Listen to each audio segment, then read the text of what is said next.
Hey everybody, welcome back. So today we're talking about a delay pedal. It is the Everlast delay by Klowra. This is the first Klowra pedal that I've ever gotten my hands on before, and I'm actually pretty impressed with it.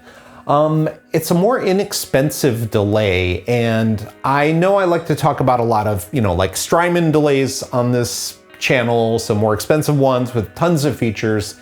But there's some really good inexpensive delays that have been coming out lately, and some of them have a lot of great features as well. This is one of those delays. It definitely is impressive, especially for the price. Now this delay is basically a big box delay that has been kind of shrunken down into a, normal pedal enclosure in a lot of ways. So it has 9 delay types. It's got mono or stereo input, it's got analog drive-through, it's got an expression jack, multiple stereo output options, it's got true bypass, buffer bypass, with trails, of course. It ramps, it has a ramping function into it, like you would find on many Chase Bliss pedals.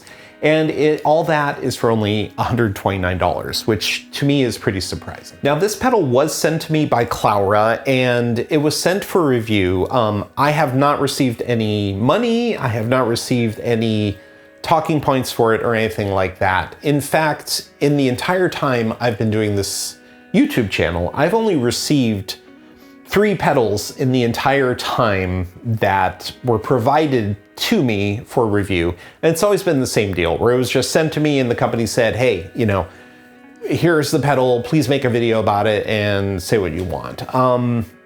So obviously that, creates a concern about bias.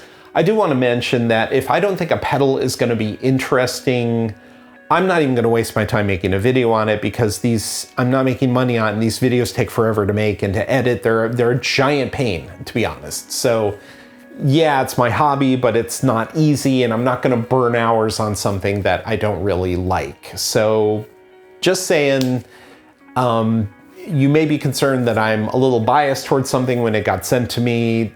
I do my very best to never let that into my mind when I'm talking about one of these pedals. Now let's start talking about the controls. So we have the time knob. That's going to change your delay time between 50 milliseconds and 1200 milliseconds. You have the repeat knob. That goes from 1 repeat to near infinite. I'm sure this is all feeling rather familiar. The mix knob, it changes things from no mix to full wet. So full dry to full wet. We'll talk a little bit about where the 50-50 mixture is later. The texture knob on this pedal, it kind of changes the texture of the delay reflections. Now, or the repeats, should I say. Now I want to mention that each algorithm interacts with this differently. So I'll be demoing that for you. Same deal with the tone. It goes dark to bright, depending on how you have the knob turned. Again, I'll be demoing that.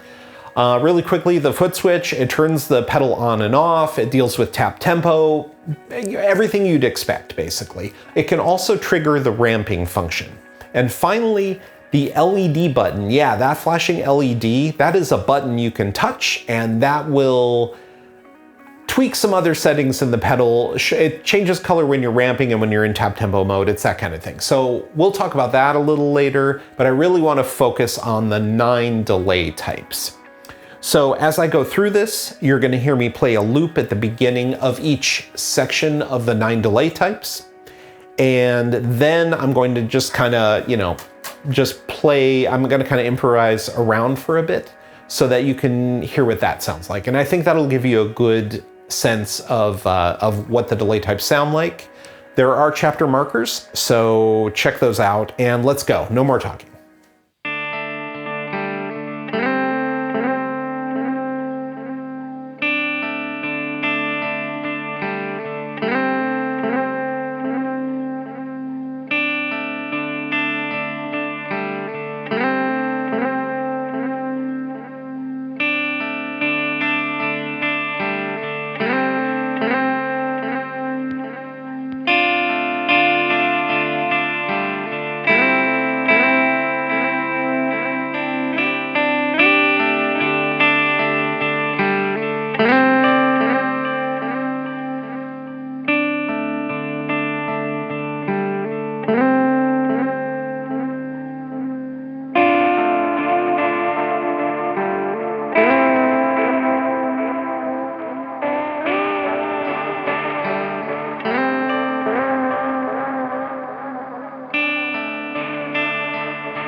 You're probably used to me telling you this after every one of these videos, but here are the power requirements. 9 volts, 250 milliamps. So you have to make sure, obviously, your power supply can handle that. I have not covered some of the other features of this pedal because this video is already very, very long. If people want me to, leave it in the comments and maybe I'll make a video describing the extra functions of this pedal. So the pedal does tap tempo, and you can in fact change the subdivisions of that tap tempo, which is very handy. It has a ramping function, and the ramping, again, it's kind of like you're used to with like a Chase Bliss pedal, where ramping automatically changes the value between point A and point B on one of the knobs. You can hook up an external foot switch to this pedal, and that can handle tap tempo, or it can control ramping. You can also put in an expression pedal, and if you do that, that takes direct control over the parameters that you set up in the ramping. The pedal also has a lot of power-up modes, which lets you change like true bypass or buffered bypass. I think it also allows you to change like true stereo and ping pong stereo, so it has 2 stereo output modes. You can also change the brightness of that LED light, which is pretty good because that light is really, really bright. And actually in the video, that's as dim as I could make it. But you know, my camera gets mad when the LED light's too bright, but obviously you'll be able to set this thing so you can see it well, you know, in whatever room you're in. But anyway, yeah, I'm not gonna go over any of that stuff in detail because it's just too much for one video. We're already probably at a half hour on this thing. So let's move on with that. I also want to mention, like, I think I feel like most people aren't going to use those advanced functions very often. You know, I'm sure there is like a Lord Master of ramping that would use that all the time with this pedal, or, you know, use the expression pedal. I don't know. I think most people, maybe 1 or 2 songs they'll use that stuff, but it's primarily the delay. And that's the main kind of key point of this pedal, is how does the delay sound? Okay, what's the verdict on this thing? There is a threshold of what is worth buying and what isn't in the pedal world, as far as, you know, how much you pay versus the features and the sounds you get. I do feel like this pedal goes way above that threshold because you get a lot for 130 bucks. So 9 very usable algorithms for the delay sounds. That's pretty impressive to me. Normally when I kind of hit the shimmery, tinkly ones, that's not normally my thing, but I actually feel like I found some sounds on there that I liked and were enjoyable to play, which surprised me a bit, because normally I tend to shy away from those, you know, shimmery reverb and delays and stuff. I don't know, maybe it's just the day I'm playing it and I enjoyed it, you know, when I made the demo, but I don't know, I liked them. Everything sounds good. I would say that the repeats on this pedal they sound more compressed than some other delays I have, and they're punchy. Like they really feel like they have heft to them, which is interesting. I did notice that the mix knob on my pedal, to get a 50-50 mix, the manual implied that my pedal has to be at, you know, like 1 o'clock or 2 o'clock to get that 50-50. I had to turn this down to 10 o'clock to get that. So there's some heat to the repeats in this pedal. I don't know if that's an anomaly with the unit I got or they're all that way, But I mean, I don't know. I've enjoyed playing it. I feel like you can do the chunkada, chunkada, chunkada, and it's responsive enough. It's some delay pedals I've played, I feel like the latency is a little funky on them and they don't feel as good to play for some reason. This one felt good. So that's important to me. That's like one of the tests of a good delay pedal that I like to make. Now I do want to call out a couple things. 250, I already talked about the power supply, but let me talk about there's no MIDI and no presets. So that's important, right? Because if you have a set and you have very specific delay requirements, you're gonna have to dial those in. Now the UI on the pedal is pretty straightforward and stripped down. So I think in the live situation, leaning down and turning knobs quickly to the next song, it's not a big deal, but it's something to consider. So I just want to point that out to you. I don't know. 129 bucks for all of that. And again, there's a bunch of features I didn't even really show you. Yeah, it's for that price, it's a pretty nice pedal. So I would totally recommend getting it if that's your budget and that's the type of thing you want. It's good. So there you go, the Klowra Everlast pedal. Good stuff. All right, everybody, that is it. Please let me know what you think in the comments. If you would like to support the channel, please buy a copy of my album. The Silent Tear by All Fires for Love is available on Bandcamp, and there's a link in the description. I must also ask you to hit the like button and subscribe to the channel because that stuff really helps the algorithm. Please do that. And that's it. Thank you very much, and I'll see you next time.